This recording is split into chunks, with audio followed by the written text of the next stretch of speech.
You know what today is? It's October 1st. That's the first day of Halloween. And that's right, Halloween has 31 days. It's just not October 31st, it's the whole month of October. And as promised, it's time to talk about some horror movies.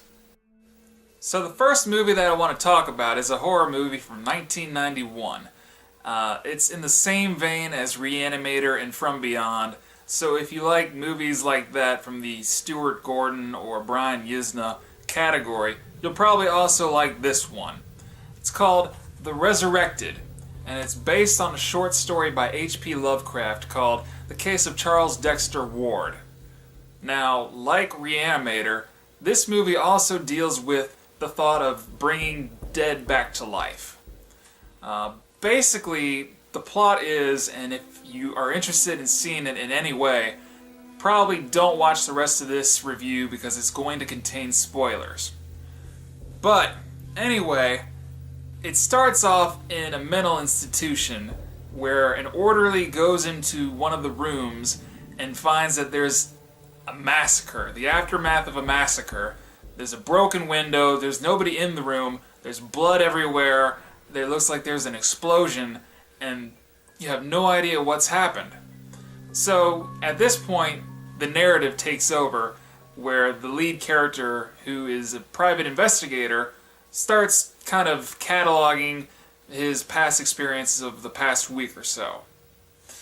I should also say that the cast in this movie, not very notable, aside from Chris Sarandon and the one sleazy dude from Fast Times at Ridgemont High, whose name I really don't know. But I only really know him from this movie and Fast Times, so that should tell you something. But anyways, like I said, the private investigator is basically retelling everything that has happened to him over the past week into a tape recorder so he can keep it fresh in his memory or something like that. But basically what happened was the wife of the main troubled character, the antagonist, I guess you could say. The wife of the antagonist basically hired the private investigator because she was worried about her husband, who all of a sudden began acting very strange and out of character. You know, he would spend lots and lots of time in his private study and his laboratory doing God knows what. And there had also been reports in the area of strange occurrences, pets missing, and foul odors. And apparently he had also inherited a private property from a long distant relative that he didn't know. But upon looking through the property, he happened to find some giant portrait that was of an ancestor who looked very much like him. So it was from this point where all the strange things start to happen that the wife noticed. So yada yada yada, the husband's acting strange and out of character, the wife is very concerned, and it gets to the point where the guy gets locked up because he's doing some shady business practices. He's accepting some imports from Europe or across the sea somewhere. I don't exactly remember which country, but he's receiving dead bodies and coffins, something like that. Very questionable stuff at any rate.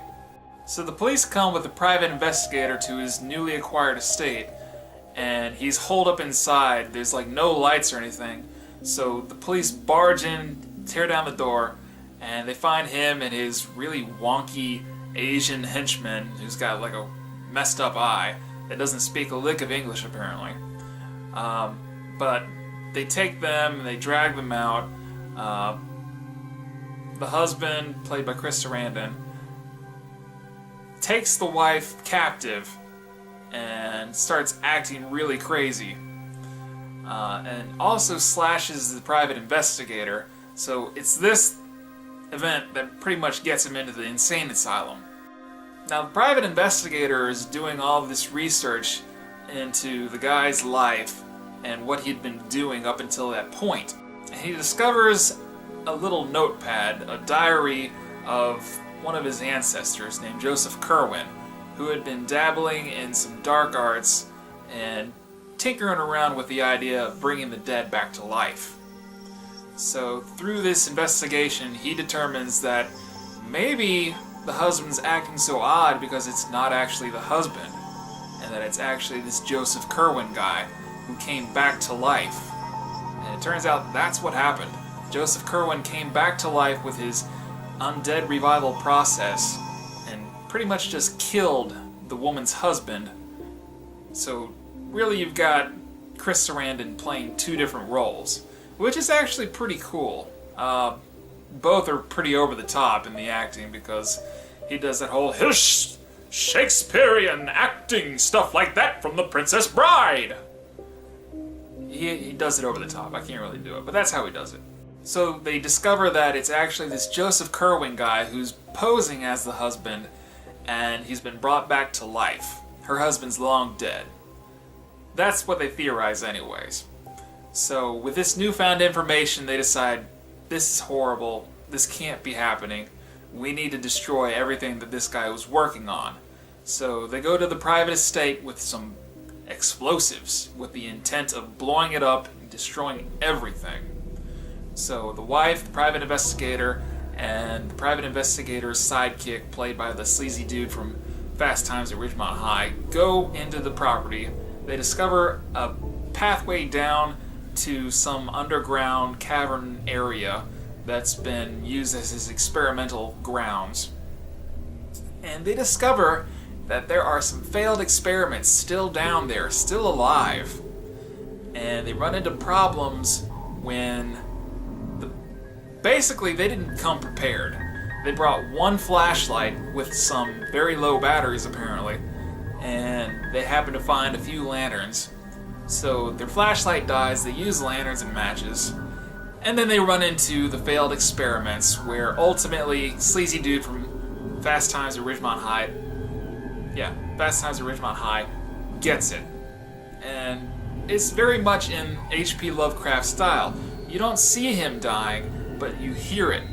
And just the combination of knowing that he's in danger and the sounds that you hear and him screaming, it creates mental images in your head, which is exactly how H.P. Lovecraft's writings were in his stories.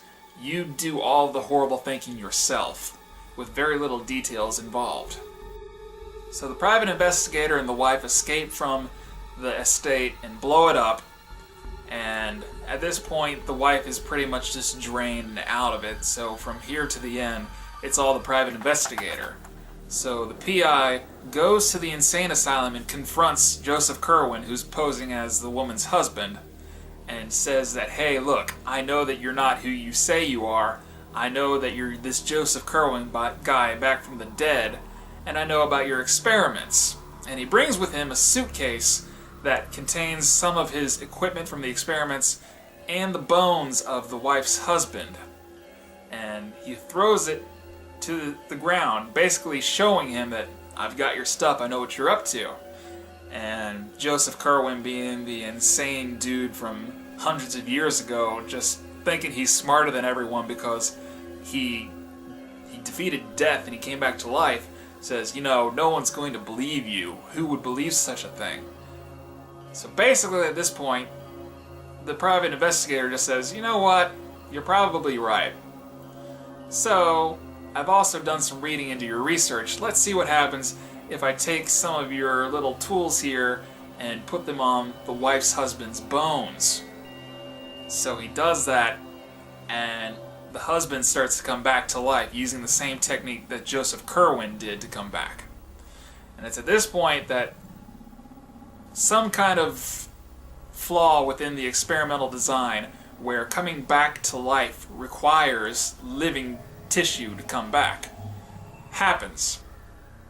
And the bones of the husband start to merge with the body of Joseph Kerwin, basically taking back the flesh that Joseph Kerwin stole from him. One of the side effects from the process, I guess. But basically, this is where everything starts to go crazy. There's a lot of really crazy technical special effects going on. Looks like a combination of stop motion, cinematography, and miniatures, perhaps. A lot of really intense stuff going on.